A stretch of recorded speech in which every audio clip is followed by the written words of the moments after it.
Welcome to Dirt Crossroads, where we will explore what it means to be a person living in rural America, along with rural values, well being, and what it means to live a life well lived. Dirt Crossroads is brought to you by Rural Youth Catalyst. I'm Kathleen Moxon. And I'm Kim Finney, and we are the co-founders of Rural Youth Catalyst. This is a limited series entitled Right to Flourish. And in this series, we'll be talking to members of the working group and hearing their perspectives on what it means to center well-being and the right of every young person to flourish. This morning, we're joined by Amanda Bastoni. Amanda is an education research scientist at the Center for Allied Special Technology. Sometimes we call it CAST. You'll probably hear us refer to it as CAST. CAST's expertise is in universal design for learning, which I will let her define. Amanda leads CAST's career technical education initiatives, and before joining CAST in 2019, Amanda was an accomplished career technical education director and teacher with 20 plus years of experience in K-12 educational leadership, journalism, and business. Welcome, Amanda. It's so good to see you. Thanks for being here to talk to us today about well-being from an educational perspective. I know your bio is much more extensive than I went into, and I hope you're not offended that I shortened it. So feel free to add anything you'd like. Welcome. Thank you so much, Kim and Kathy. It's so wonderful to be here with you.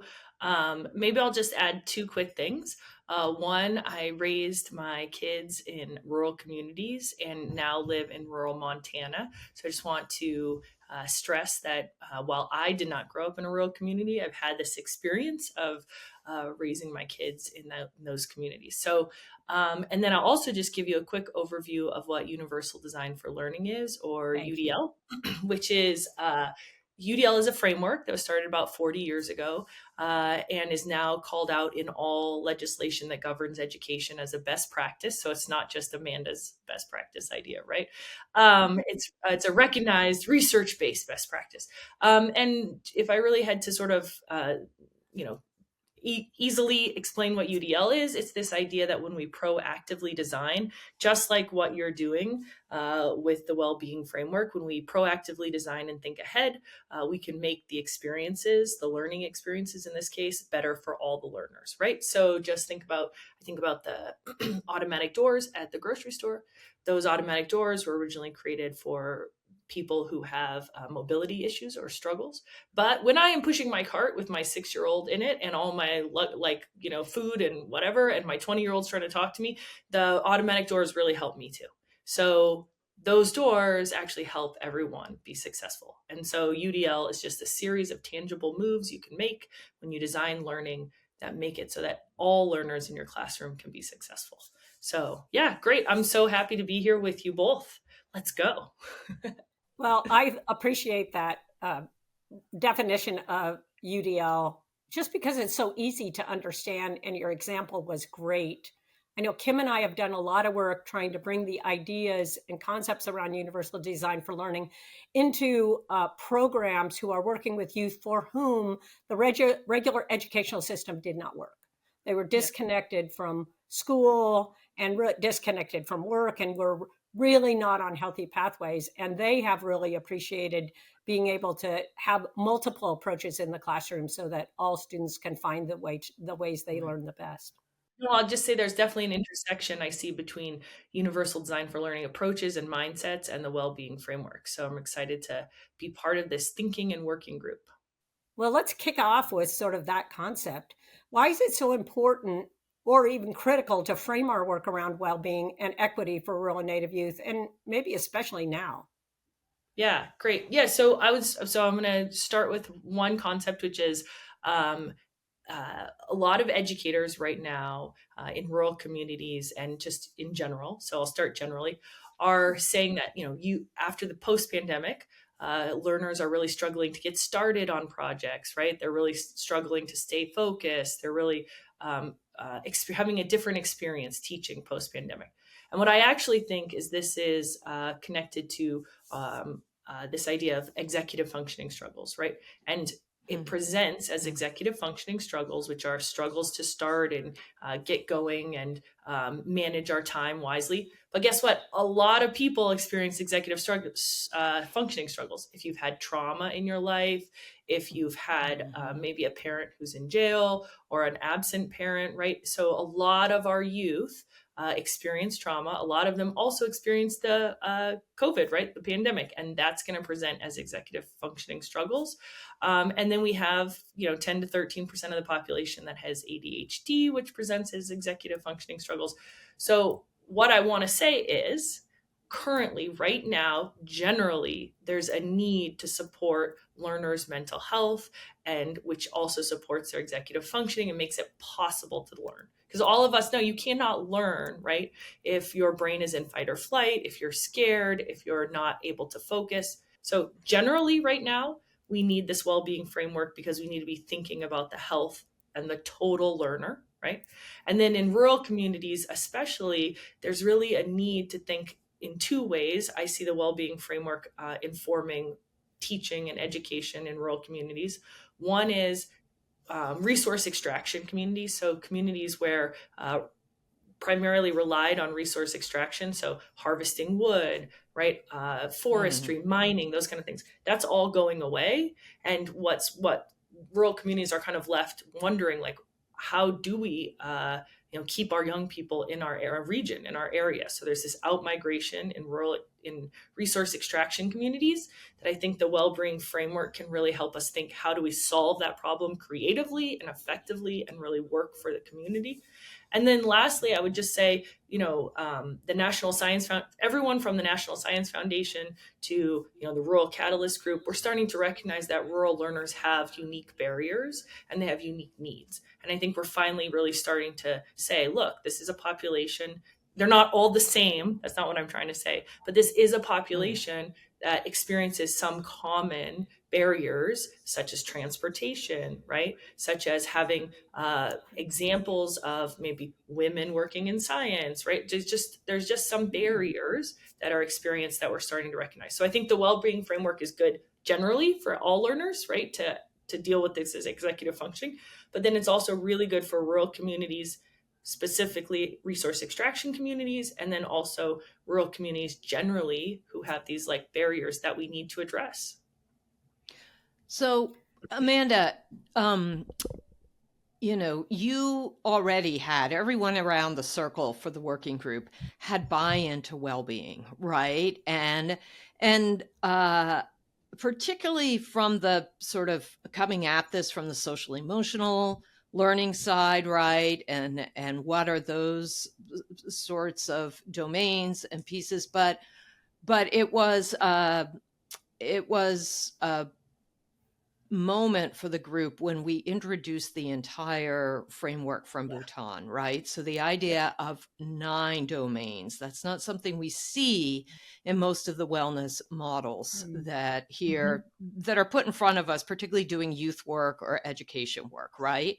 And we recognize some of those domains, and then others we were like, now I've not seen this all brought together in the way that we've learned from that.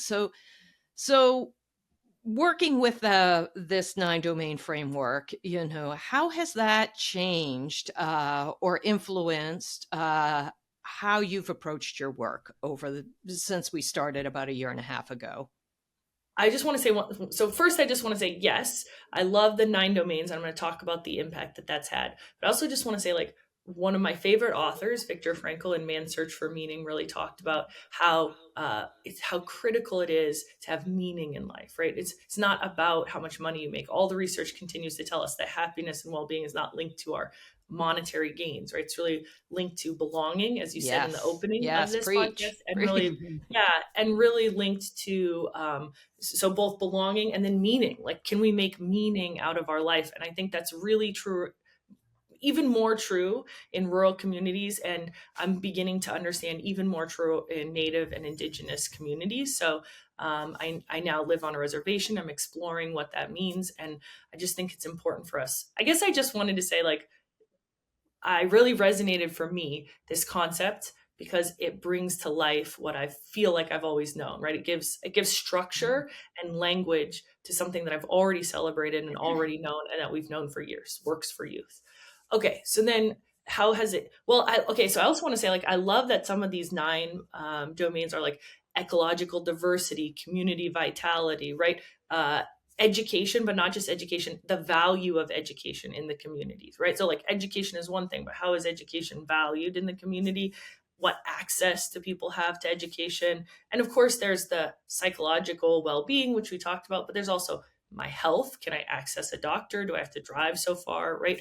So, I think when you think about that, especially that ecological diversity really impacting rural communities, right? And so I talked about these resource extraction communities. What they're turning to is outdoor recreation. So, how can we manage outdoor recreation as maybe an economic driver that replaces resource extraction? But what does that mean for the youth who are growing up hunting and fishing? And, what does that mean to them? And how is their well-being touched by, shifting to this outdoor recreation experience? So, and then how has this affected my work? So this has affected my work, both personally, in that I didn't know until you all reached out to me about the well-being framework, and now I see it everywhere. I feel like, when you buy a red car and suddenly you see them, so I've just been personally intrigued, learning as much as I can. And it influenced where I moved to. So we wanted to move to a rural community, but I wanted things in the community like, community vitality. Is there a downtown? Do people get together? How do they socialize? Because if I'm going to raise my kids in this community, I want to be aware of these other factors, right? Not just, is the school good and can I get a job, right? But these other factors that really impact your happiness and your feelings in the community. So personally, it affected me. And then as far as my work, I've been trying to do projects with you, Kim and Kathy, and seeing where UDL intersects with the well-being framework and this idea of, I really care a lot about equity. And I think the well-being framework helps us give another way to talk about equity and making sure everyone has access to high quality, everything from high quality education to, to happiness in their community. Yeah, so just it's affected me personally, how I look at the community where I moved, and then it's also affected my work in just broadening my understanding of what really impacts learning. I love that idea about equity. Equity is a sort of a slippery word for a lot of people, and it gets, I don't know, sometimes weaponized or whatever. It's been hard for us to all get our arms around that. But when you think of it in these 9 domains of well-being, if you believe that everybody in America should be able to um, live well in each of those 9 domains and change their circumstance in each of those 9 domains as needed for their own happiness and well-being, that really is the definition of equity. It's one we can all look at it. And the other thing that really speaks to me is that what needs to happen in each of those is different for every one of us in every community. So it helps us both understand together what it takes to be happy, but it also helps, particularly for rural communities, that you can look at your assets in your community and figure out what you need to change in your community to make your community an easier place to be happy and healthy and live a life well lived. So And Kathy, sometimes in rural communities, there's a lot of deficit thinking, like we don't have access to this, or we don't have role models around this, or whatever. But actually, the well-being framework gives us a way to like to see that there are assets that rural communities actually have. As far as like this ecological diversity, right? Community vitality. I love my community. There's like a little theater downtown. I see people there all the time. So can we shift that frame from deficit thinking? Does the well-being framework allow us now to think of it actually as assets instead of just like, oh, there's not big industry in our community, so we have nothing, right, or something. But now actually we have a lot of things that are positive in our community that are making us very happy and making us feel like a community. So yeah, I just wanted to add that. a competitive advantage in a lot of ways for rural when a community can really rally around its assets and really present itself in a positive light. It's not something we're used to doing. It was 100%. so interesting. I'm just going to riff in here too, what you both were just saying, because we are determinants, right? Just like for young people and going into adulthood for our rural communities, the definition that so often happens to decide if they're thriving is there economic stability, right? What's essentially the economic status of that community Yep. versus all these other domains. And obviously, living deep in poverty and not having access to food and water and housing, these are critical. The living standards is one of the domains, but then it's like, but there's all these other pieces that you were both talking about, right? That it's like, are you able, and Amanda, you were talking about, are you able to be in community with each other? Does everyone in that community feel like they get to help make decisions for that community and participate in that community? And those aren't all economic decisions, right? Those are Right. about being in community with each other.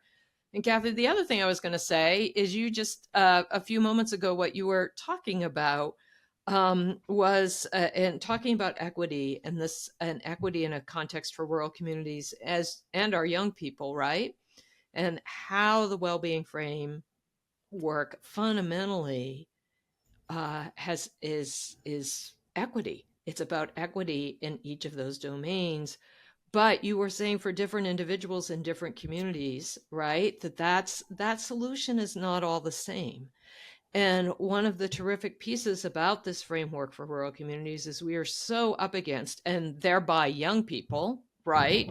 The solutions that need to happen are always these top down, you know, urban designed, prototyped, finalized models that it's like, no, no, this is what works. This is how we know it works. So Yeah. you all need to run with it. And it becomes this like every community is the same kind of piece. And just interesting to think about that in the context of UDL, right? Both for communities and for young people. There are a lot of people in our group who have exclaimed, "Oh, this is so revolutionary." This thinking about the domains of well-being. You mentioned the fact that once you see it, then you begin to see it other places. It just heightens your awareness. You may not feel like this approach is revolutionary, but if you could just comment on that, if you think it is. But also, I would love to hear from you in your wildest dreams, what would happen with this information and this approach in order to change our world? Yeah. Well, I do think it is revolutionary, because I think it's a holistic way of looking at and evaluating and analyzing the world we live in and our community and ourselves and how we fit into that world. So I think it is revolutionary.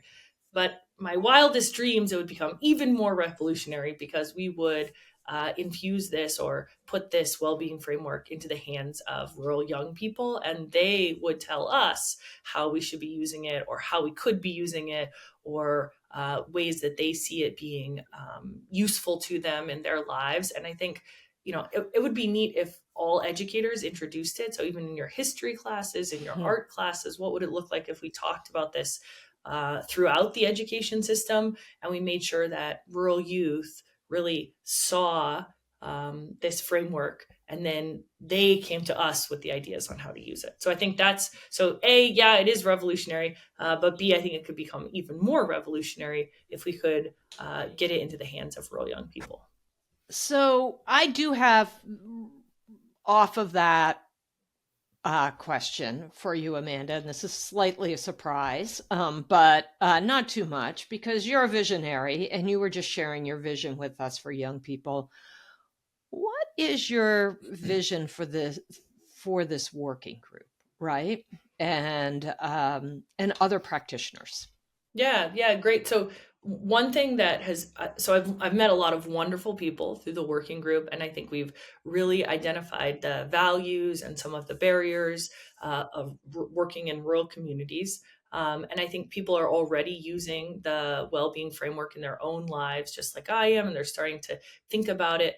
But I think one wonderful outcome from this working group would be some strategies for bringing the well-being framework into education. So, UDL is my lens, right? So I know people come at this from different, people are going to focus on different facets of the 9 components of the well-being framework. But for me, education is always where I look, and that's, my passion and my work. So I would love to say, come away with some really tangible strategies. Maybe it's an activity, maybe it's a conversation strategy, maybe it's, a goal of meeting with a principal here in my community and telling them about the well-being framework, some way of actionalizing, and I'm not sure that's a word, but putting into action, bringing the well-being framework into the education system. That's what I really want to do. Well, thanks for being with us today, Amanda. This has been a great conversation, and thanks for the partnership with CAST.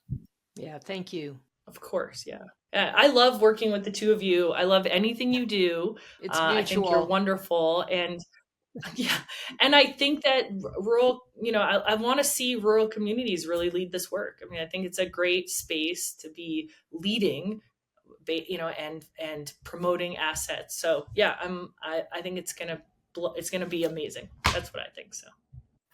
You've been listening to Dirt Crossroads, brought to you by Rural Youth Catalyst. This is part of our Right to Flourish series. Today, we talked with Amanda Bastoni, who directs career technical education initiatives at CAST. I hope you'll tune into future podcasts featuring other members of the Rural Youth Wellbeing Working Group. Until next time.